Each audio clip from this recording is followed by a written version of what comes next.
I now give the floor to His Excellency Ararat Mirzoyan, Minister for Foreign Affairs of Armenia.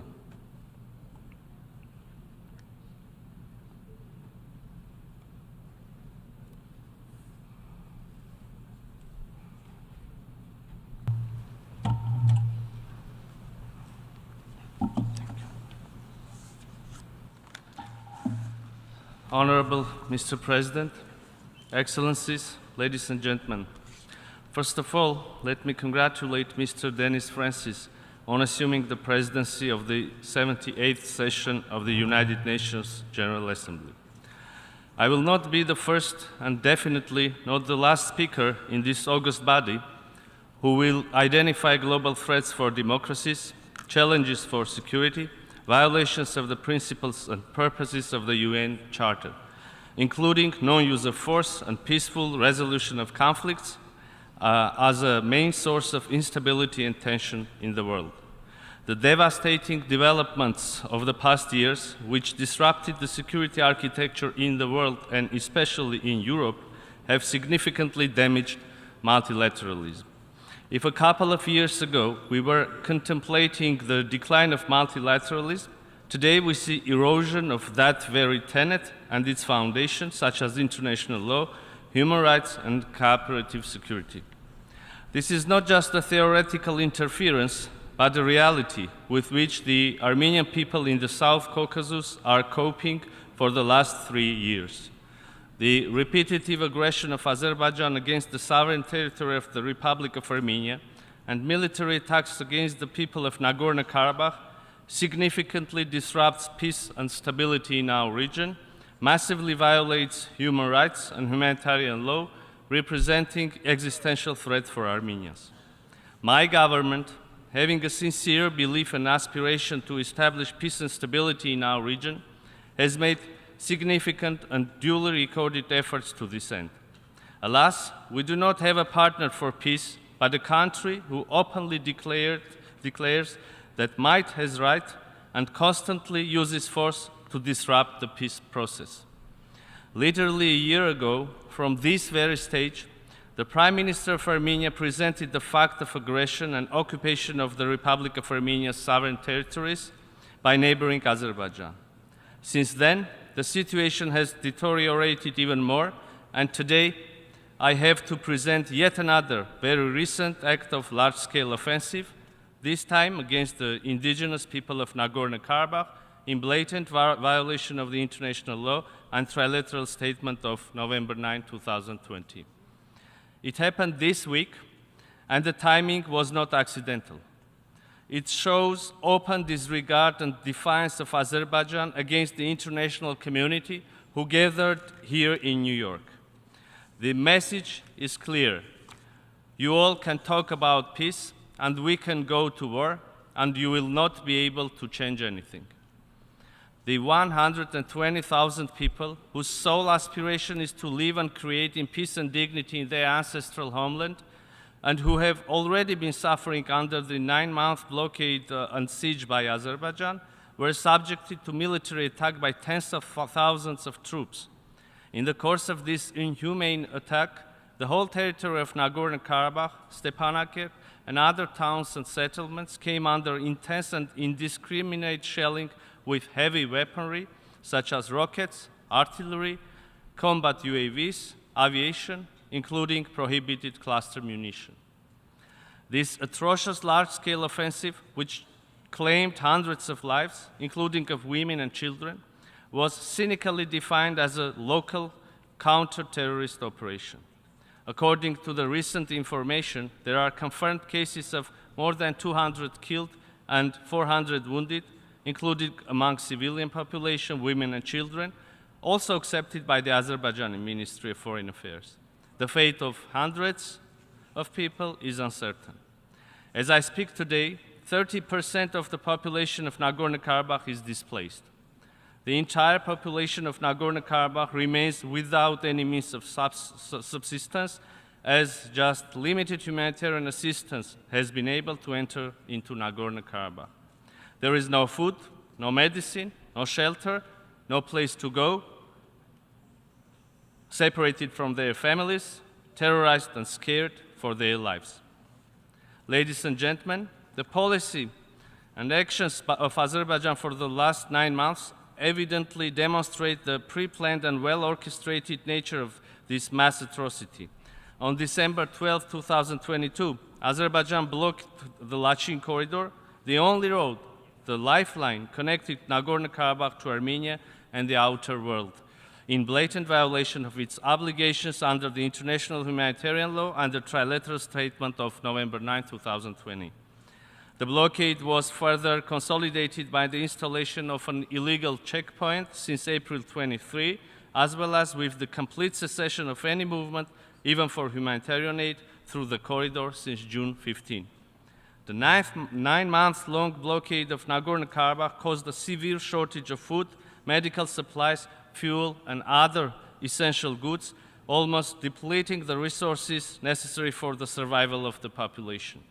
The blockade was accompanied by deliberate disruption of electricity and natural gas supplies, further exacerbating the situation into a full-fledged humanitarian crisis. I would like to emphasize that on 22nd of February 2023, the International Court of Justice indicated a provisional measure according to which, and I quote, Azerbaijan shall take all measures to ensure unimpeded movement of persons, vehicles, and cargo along the Lachin corridor in both directions, end of quote. This order was later reconfirmed by the court's order of 6th of July. A number of partner states, international organizations, including UN Special Rapporteurs, the International Committee of the Red Cross, Human Rights Watch, Freedom House, Amnesty International, Transparency International, had been continuously voicing an alarm about the deteriorating situation on the ground. Moreover, on August 16, during the emergency meeting of the United Nations Security Council, convened by the request of Armenia, the majority of UN Security Council member states expressed clear position regarding the need to unblock the Lachin corridor and halt the suffering of the people of Nagorno-Karabakh and ensure their fundamental human rights. Whereas in response to these clear-cut calls, Azerbaijan has worsened its inhumane actions by launching this military attack against the people of Nagorno-Karabakh. On September 21, 2 days ago, September 21, 2023, the United Nations Security Council gathered once again to discuss the devastating situation in Nagorno-Karabakh.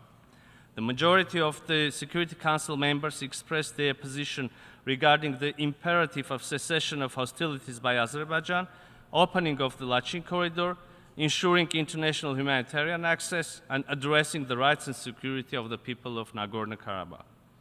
Ladies and gentlemen, the chronology of truly devastating developments in our region come to prove that the issues cannot be addressed merely with statements and generic calls. Armenia has repeatedly warned the international community about the need for concrete and practical actions, including the dispatching of a UN interagency needs assessment and fact-finding mission to Nagorno-Karabakh. But the international community, the United Nations, failed to come to the rescue of people for the last 9 months, 285 days. The use of starvation as a method of warfare, depriving people of their means of subsistence, obstruction and denial of humanitarian access of UN agencies, hindering the ICRC humanitarian activities, constitute early warning signs of an atrocity crime. A number of international human rights organizations, lawyers, genocide scholars, reputable independent experts, including the former ICC prosecutor and the former special advisor of the UN Secretary General on the prevention of genocide, have already characterized the situation on the ground in Nagorno-Karabakh as a risk of genocide. Just yesterday, the special advisor of the UN Secretary General on the prevention of genocide, Alice Nderito, stressed, and I quote, "Military action can only contribute to escalate what is already a tense situation and to put the civilian population in the area at risk of violence, including risk of genocide and related atrocity crimes.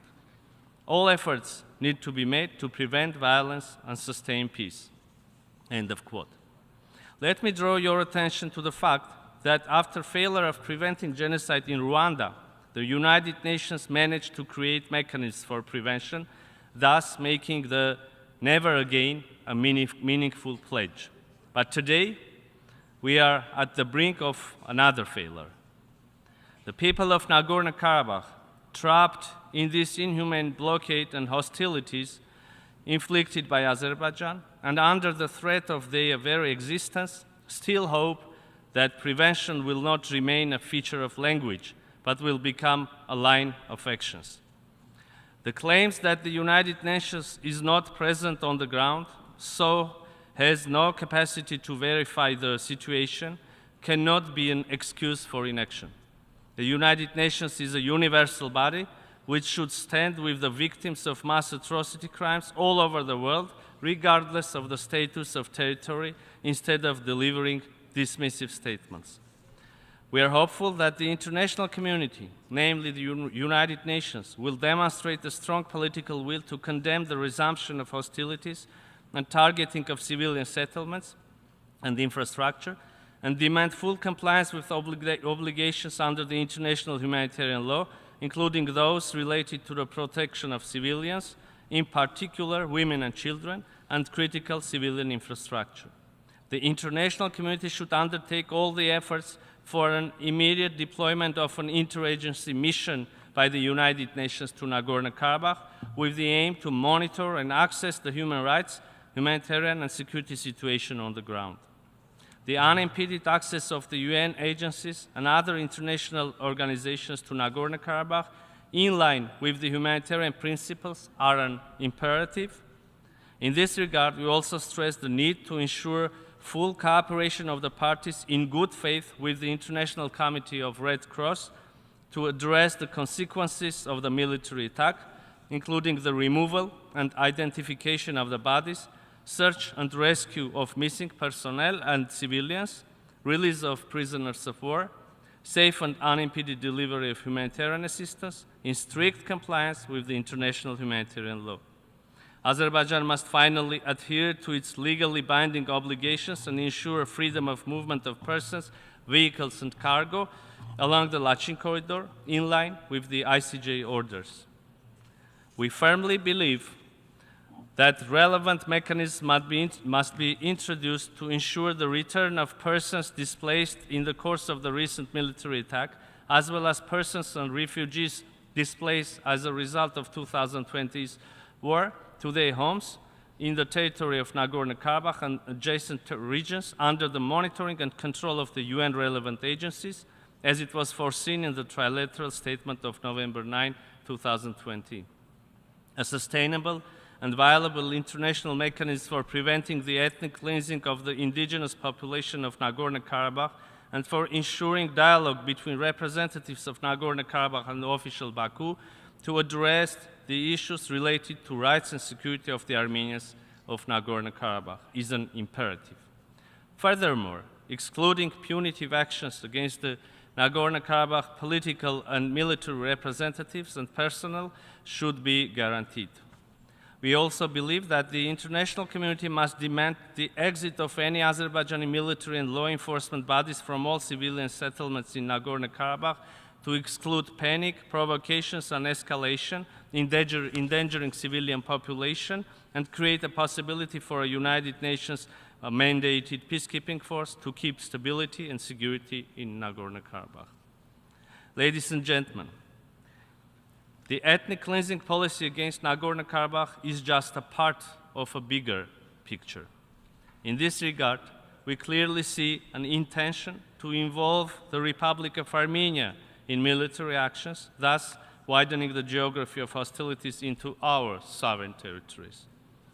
The unwillingness of Azerbaijan to genuinely and constructively engage in the peace process with Armenia, including to recognize the territorial integrity of the Republic of Armenia, withdraw its armed forces from the occupied territories of Armenia, delimitate the Armenian-Azerbaijani interstate borders based on the latest available maps from 1975 corresponding with Almaty 1991 declaration, create a demilitarized zone along the interstate border clearly illustrates the mentioned intentions.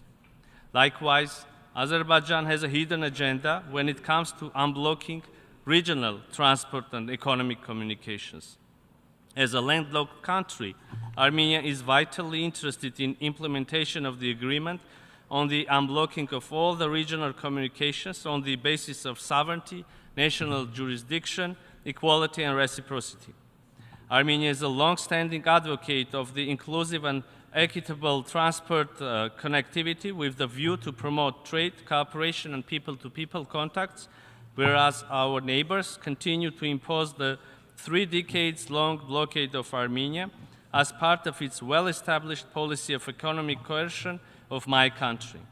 The so-called corridor logic promoted by Baku and their hidden and open sponsors is aimed at undermining the sovereignty and territorial integrity of Armenia and justifying its territorial claims. The narrative generated by them, along with the use of force by Azerbaijan, both against the Republic of Armenia and the people of Nagorno-Karabakh, shows that forcefully imposing on Armenia an extraterritorial corridor, a corridor that will pass through the territory of Armenia but will not be out of our control, can be the next target. This is unacceptable for us and should be unacceptable for the international community. Mr. President, despite all the challenges, Armenia continues to engage in the negotiations to achieve normalization of relations and establishment of lasting peace in the region, and supports the efforts of the international partners to this end. Respect for territorial integrity and sovereignty within the internationally recognized borders, addressing the underlying causes of the conflict, namely the rights and security of the people of Nagorno-Karabakh, are the foundation of a lasting peace. In the end, let me state that the people of Armenia will firmly stand for our sovereignty, independence, and democracy, and will overcome the hybrid war unleashed against us. And I thank you. I thank the Minister for Foreign Affairs of Armenia.